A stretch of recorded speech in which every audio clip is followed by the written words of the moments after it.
Pernah kepikiran nggak sih apa sebetulnya yang bikin kita jadi diri kita yang sekarang? Nah, di sini kita bakal coba bedah bareng-bareng, lapis demi lapis, apa aja yang ngebentuk identitas kita. Mulai dari peran kita sehari-hari sampai ke sejarah tempat kita tinggal. Langsung aja yuk, kita mulai.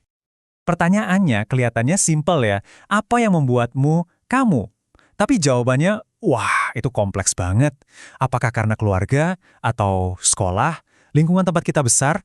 Jawabannya, ya gabungan dari semuanya itu. Keren kan? Oke, kita mulai dari yang paling dekat dulu ya, yaitu peran kita. Setiap hari, sadar nggak sadar, kita tuh gonta-ganti topi. Ada topi sebagai anak, topi sebagai pelajar, topi sebagai teman. Dan setiap topi ini, sedikit banyak, ikut ngebentuk siapa kita. Biar lebih jelas, yuk kita bedah 3 istilah kunci ini. Pertama, peran. Anggap aja ini jabatan kamu dalam sebuah grup. Misalnya, murid atau anak. Terus, ada tugas. Ini tuh job desk-nya. Kalau perannya murid, ya tugasnya belajar. Kalau anak, ya tugasnya bantu orang tua. Terakhir, tanggung jawab. Nah, ini komitmennya. Janji buat ngerjain tugas itu sebaik-baiknya. Nah, lihat deh contoh ini, biar gampang. Waktu di rumah, peran kamu itu anggota keluarga. Tanggung jawabnya, ya hormat sama orang tua, bantu-bantu kerjaan rumah. Begitu kamu melangkah ke gerbang sekolah, boom, peran kamu langsung ganti jadi pelajar. Tanggung jawabnya juga beda, belajar yang rajin, ikutin aturan.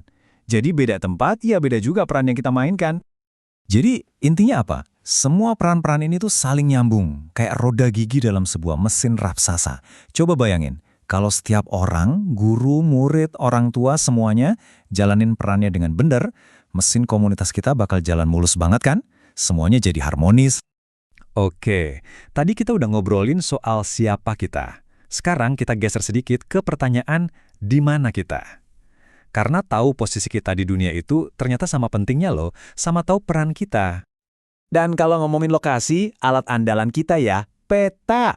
Anggap aja peta itu kayak kita dikasih kekuatan super buat lihat dunia dari atas, dari sudut pandang burung.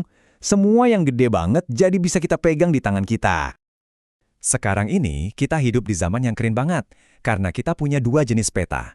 Ada peta konvensional yang mungkin kamu ingat dari buku atlas di sekolah, ini yang ngajarin kita dasar-dasarnya.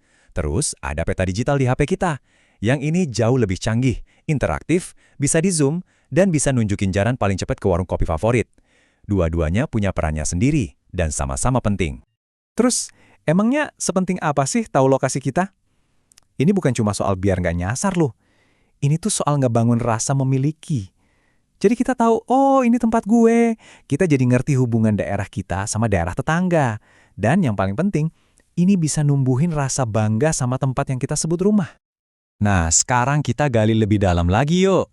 Ternyata tanah yang kita injek setiap hari itu punya pengaruh luar biasa ke cara kita hidup, cara kita kerja, bahkan sampai kebudayaan kita. Gimana ceritanya? Ada satu kutipan terkenal yang bilang, geografi adalah takdir. Kedengarannya mungkin agak dramatis ya, tapi coba deh kita pikirin bareng-bareng. Bentuk daratan di sekitar kita, entah itu pegunungan yang tinggi atau pesisir pantai, itu benar-benar nentuin banget loh kesempatan apa yang kita punya dan gimana cara kita ngejalanin hidup. Alurnya tuh sebenarnya jelas banget, kayak efek domino. Pertama, ada bentuk lahannya. Kamu tinggal di gunung atau di pantai.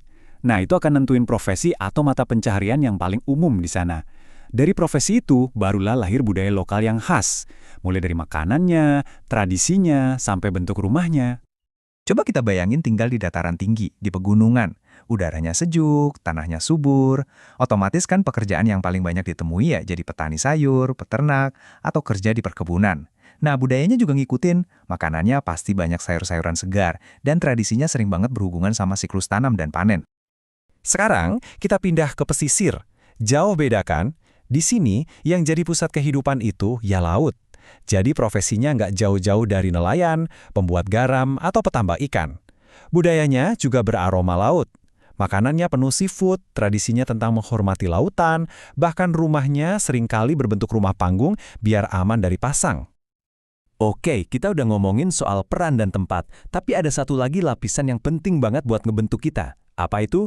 Waktu. Yap, kita akan ngomongin soal gema dari masa lalu atau sejarah lokal. Setiap jengkal tanah di tempat kita tinggal itu punya cerita. Nah, sejarah lokal itu adalah kumpulan cerita itu. Cerita tentang gimana sebuah kampung atau kota lahir, gimana orang-orangnya dulu, dan gimana semuanya berubah sampai sekarang. Ini tuh kayak sidik jari atau DNA dari tempat asal kita. Unik dan gak ada duanya. Terus gimana cara kita tahu cerita-cerita ini? Nah, disinilah para sejarawan bekerja kayak detektif. Mereka ngumpulin petunjuk dari mana-mana. Dari obrolan sama kakek nenek kita, dari dokumen-dokumen tua di arsip, dari bangunan-bangunan kuno, sampai dari foto-foto hitam putih yang seolah-olah bisa ngomong soal masa lalu. Kenapa sih repot-repot ngurusin masa lalu? Soalnya, ini bukan cuma buat nostalgiaan aja. Belajar sejarah lokal itu bisa bikin kita bangga sama asal-usul kita. Kita jadi lebih menghargai perjuangan orang-orang sebelum kita, dan kita bisa belajar nilai-nilai penting kayak gotong royong atau toleransi. Ini tuh ibarat akar pohon. Makin kuat akarnya, makin kokoh kita tumbuh ke depan. Oke, semua kepingan puzzle-nya udah kita kumpulin nih. Ada peran, tempat, bentang alam, dan sejarah. Sekarang waktunya kita satuin semuanya buat lihat gambaran besarnya. Jadi bisa dibilang, ini formulanya. Identitas kamu itu kayak sebuah mozaik yang keren banget. Peran harian kamu itu ngasih kamu fungsi. Tempat di peta ngasih kamu lokasi. Daratan di sekelilingmu ngebentuk peluang. Dan sejarah dari komunitasmu ngasih kamu konteks. Semua ini nyampur jadi satu dan jadilah kamu yang unik yang sekarang ini. Pada akhirnya, semua yang kita bahas tadi, peran, tempat, alam, dan sejarah, itu semua adalah bab-bab awal dari buku cerita tentang dirimu yang udah ditulis sama dunia di sekitarmu. Pertanyaan besarnya sekarang adalah, setelah tahu semua ini, gimana kamu akan menulis bab selanjutnya? Itu terserah kamu.